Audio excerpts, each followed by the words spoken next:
നമ്മളെ തറവാട്ടിൽ എല്ലാവർക്കും സുഖപ്രസവം വരും. ആദ്യമായിട്ടാണ് ഇങ്ങനെ. അതെങ്ങനെയാ? മനസ്സ് നന്നാവണ്ടേ?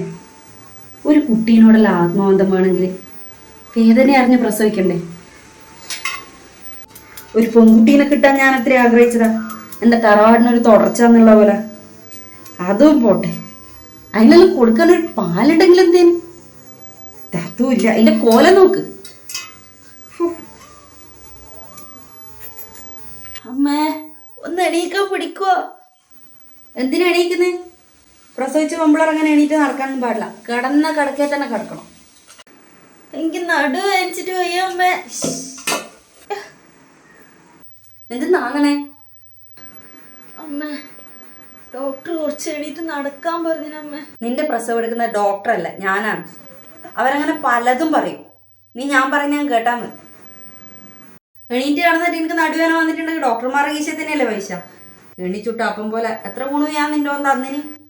കുടിക്കാൻ കുറച്ച് വെള്ളം തരുമോ? ആ, വെള്ളമൊന്നും കുടിക്കരുത്. വയറ് ഞാൻ മുറുക്കി കെട്ടിയതാ. മൂത്രമൊഴിക്കാൻ മുട്ടിക്കഴിഞ്ഞാൽ അത് ലൂസാവും. വയറങ്ങ് അമർന്നു പോട്ടെ. അമ്മ, ഒന്ന് കുട്ടീനെ ഉറക്കി തരുമോ? എനിക്ക് തലയിട്ടുന്ന്. രാവിലെ മുതൽ അലക്കലും വെക്കലും തേക്കലുമായിട്ട് എനിക്ക് ഒന്നും കയ്യല്ലേ. നിനക്ക് വേറെ പണിയൊന്നുമില്ലല്ലോ, നീ ഉറക്കിക്കോളൂ. ഞാൻ എത്ര പറഞ്ഞതാ അമ്മ ഒരാളെ സഹായത്തിന് വെക്കാൻ. പൈസ ഏട്ടൻ കൊടുത്തോളൂ. അങ്ങനെ വേറെ ആരെങ്കിലും വന്ന് അലക്കിയാലൊന്നും വൃത്തിയൊന്നും ആവുമൊന്നുമില്ല. പിന്നെ എൻ്റെ അടുക്കളയിൽ വേറെ ആരെങ്കിലും കയറ്റുന്നത് എനിക്ക് ഇഷ്ടമല്ല.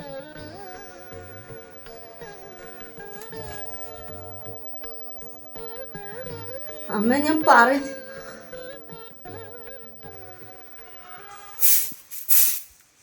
ആ ദേവിച്ചി, എന്തു പറയാനാ ദേവിച്ചി, കയ്യും കാലും എല്ലാം പോയി. ആ ശരി. അമ്മേ, നിങ്ങൾ എന്തിനാ അമ്മ ഈ വരുന്നയാളോടും പോകുന്നയാളോടും എല്ലാം ഇങ്ങനെ പറയുന്നത്? അതിനെന്താണ്? ഞാൻ ഉള്ളതിനല്ലേ പറഞ്ഞു. മതി, നിർത്ത്. ഒന്നാമത് ഞാൻ ഈ വീട്ടിൻ്റെ ഉള്ളിൽ ജയിലിൽ അടച്ചിട്ട പോലെയുള്ള പുറം ലോകം കാണാണ്ട് ഈ കുറ്റപ്പെടുത്തലും കേട്ടിട്ട് എനിക്ക് സഹിക്കാനാണെന്നില്ല അമ്മ. കൊള്ളാലോ നീ. വെറുതെ അല്ല കീറി മുറിക്കേണ്ടി വന്നു. ഇതിനെയല്ലേ സ്വഭാവം. ഇന്നെല്ലാരും പ്രസവിച്ച് കൂട്ടുവാണേ. നിർത്ത്. കുറെ നാളായി ഞാൻ കേൾക്കാൻ തുടങ്ങിയിട്ട്. നീ പ്രസവിച്ചതല്ല, സുഖപ്രസവല്ല, കീറി മുറിച്ചതാണ്. എനിക്ക് വേദനയില്ല, മുലപ്പാലില്ല. എത്ര നാളായി എന്നെ പറയാൻ തുടങ്ങിയിട്ട്. 2 ദിവസം മുന്നേ കറിക്കത്തിയോട്ട് കൈ മുറിഞ്ഞപ്പോ ഇവിടുന്ന് നിലവിളിക്കുന്ന കേട്ടില്ലല്ലോ. നിങ്ങൾക്ക് സെനേഷൻ മാറിയതിന് ശേഷമുള്ള സിസേറിയന്റെ വേദനയെ കുറിച്ച് അറിയാവോ? ഇല്ലല്ലോ. നിങ്ങൾക്ക് നടുവിന് ഇഞ്ചക്ഷൻ വെക്കുന്നതിന്റെ വേദന എന്താണെന്നറിയാവോ? സിസേറിയൻ കഴിഞ്ഞിട്ട് ആദ്യമായിട്ട് നടന്നു തുടങ്ങുമ്പോഴുള്ള വേദന എന്താണെന്നറിയാവോ? മരിച്ചു പോകുന്ന പോലെ തോന്നുമേ, മരിച്ചു പോകുന്ന പോലെ തോന്നും. നിങ്ങൾ ഏത് നേരം ഇവിടുന്ന് പറയില്ലേ എനിക്ക് മുലപ്പാലില്ലാന്ന്? ഞാൻ കുട്ടിക്ക് മനഃപൂർവ്വം കൊടുക്കണ്ടെന്ന് വെച്ചിട്ട് നിൽക്കുന്നതാ. ഇന്ന് വരെ എനിക്ക് സംഭവിച്ച ഏതെങ്കിലും ഒരു കാര്യങ്ങൾക്ക് നിങ്ങൾ സാരമില്ല പോട്ടെ എന്ന് എന്നോട് പറഞ്ഞിട്ടുണ്ടാ? ഇല്ലല്ലോ.